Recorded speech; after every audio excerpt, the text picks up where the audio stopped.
Hello, Dave Kenworthy here again. I've just finished a presentation about the number 2912 at Stonehenge. I'm going to carry on with that now because I mentioned the work of William Stukeley and a book written by Aubrey Burl. And you might be wondering what this is that you're looking at. And what it is the book that Burl wrote is here in front of me now. And this is the diagram. And it's on page 265. And this is the avenue leading into Stonehenge. Stukeley found these postholes. We never actually wrote about them, apparently. It's just on this diagram. And this is an unpublished manuscript that Aubrey Burl managed to get hold of, which is fabulous stuff. And this book by Aubrey Burl, I mean, it's just one more book that I'm recommending about Stonehenge. If you want to read a brilliant history of the monument, this is the one to get your hands on. It's fabulous stuff. But look at this. This is so important. This Stonehenge drawing of William Stukeley. Because first of all, he's got the posts on the avenue. Nobody's ever told us about those. And then he's got the Aubrey circle here. And when I saw this, I nearly fell off my chair. In fact, there's a story behind this, because I was in the library at Ripley in Derbyshire when I first saw this. And I'd gone up to the bank to an appointment, and I got the time wrong for the appointment. It was 11 o'clock, and I got there at 10. Which is the kind of thing I do. And so I had to kill an hour. So I nipped round the corner into the library to see if there was anything about Stonehenge in it, and found this book. And I opened it, and it fell open on this page. And I saw this diagram, and I thought, that can't be Stonehenge. There's two circles there on the outside. And then I went back and read, and it's Stonehenge.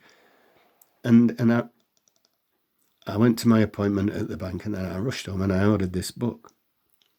And took the copy out the library so that I could have a really good look at this. And yeah, I thought, well, there's two circles. How many stones are in them? And what I did, I figured out the centre was about there. So I cut a quadrant out like that. And when I did that, this is what I got. This is the quadrant multiplied by 4. Now, we've got 1, 2, 3, 4, 5, 6, 7, 8, 9, 10, 11, 12, 13, 14 stones in the Aubrey circle or post holes. And that's right, because there are 56. And we've got 1, 2, 3, 4, 5, 6, 7, 8, 9, 10, 11, 12, 13 stones in the outer circle. So there's 52 in the outer circle. And I'll just show you that this is actually what I'm saying it is, because this is the page of the book that I took it from. That's gone. Oh, it's really gone. How do I do this? Oh, there it is. Come on back. There. So that's what we're looking at. Now, what did I say I'd do? I'll pull that down. And we can see that it's from the original picture in the book. There it is. It's not really behaving today. Right, so that's that. So I took the quadrant from this section of the book, and then I put the 4 together, and we got two circles, one of 52, an outer circle, and an inner 56, which is what we're talking about in the previous video. So we can look at Stonehenge Aubrey circle now, because this is really important, this second circle that nobody's ever heard of. I included this in my second book. I've never publicised my books. But it's in there in my second book called The Answer, which is talking about the eclipse system on Salisbury Plain and saying that this solar system's represented on the plain.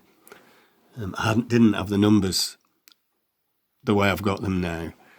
It was more of a, it could be, but now it's more, it must be, because these numbers don't lie.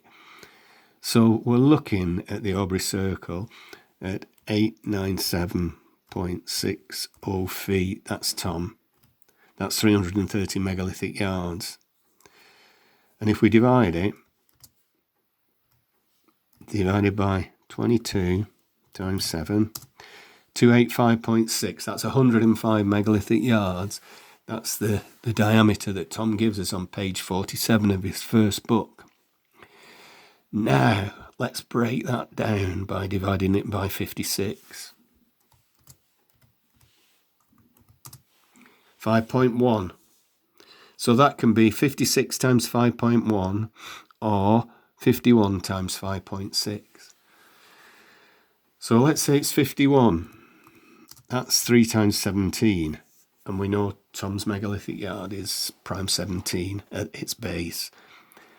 So what happens when we get 52 times 56, which is what we're talking about? We've got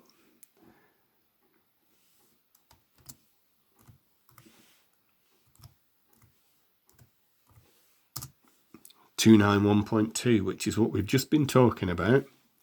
If I go back up here on the previous, we're looking at 2912 there, and we're looking at pi as 22 over 7, and pi as 40.8 over 130, or 4 over 8 over 130. That's Tom pi. And actually, I said root 2. I made a mistake. It's root 3 I was talking about here. Root 2 is embedded in that one, and root 3 is embedded in that one. So that's a correction. Now then, where are we? We've got 2912. So we know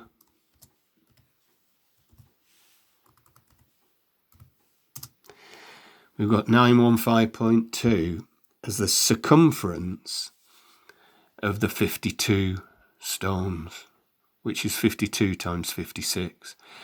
So not only is the Aubrey Circle giving us 2912, but the second circle is giving us 2912 as well as a diameter, and it's giving 9152, which is the distance between Stonehenge and Avebury. And if we divide that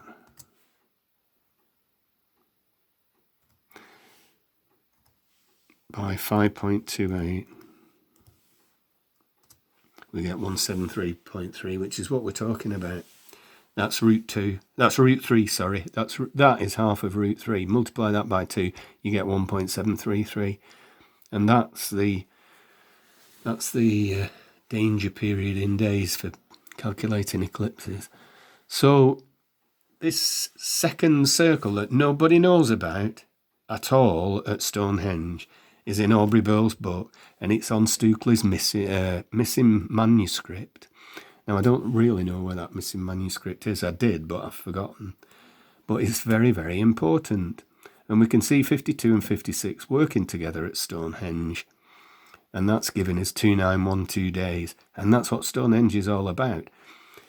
Every year they go 364 days against 365.25. We know that it's built against 365.25 because every year we all turn up to look at the solstice. And the period's 365.25. But they were clocking 364. So they were 1.25 days short in the circle every year for 8 years. So eventually they were 10 days short. They had to do a reset every 10 years. And that's how Stonehenge works. And inside that, there's this period, the Venus period, which is 2919.6. And they were doing 2922.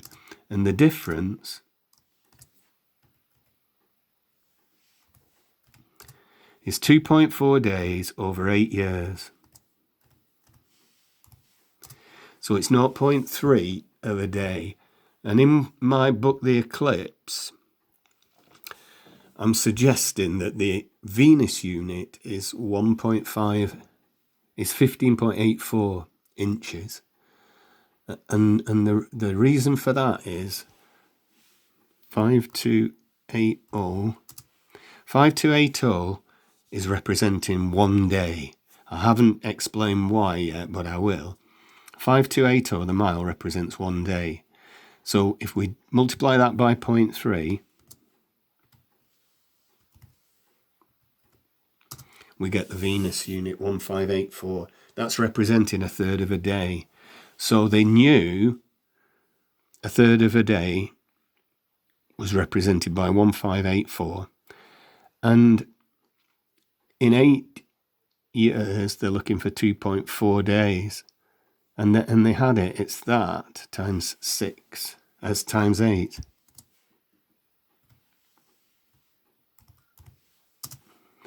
One, 2, 6, 7, 2. Now that is a very important metrological unit that I'm not going into because it's too complicated. But that is very important. Let's just divide it. 1056. You need to ask Harry Sivertson about that number. Harry's another leading metrologist who's got everything absolutely correct in his work, but he's only looking at the imperial system. He doesn't go for Tom's megalithic yard at all.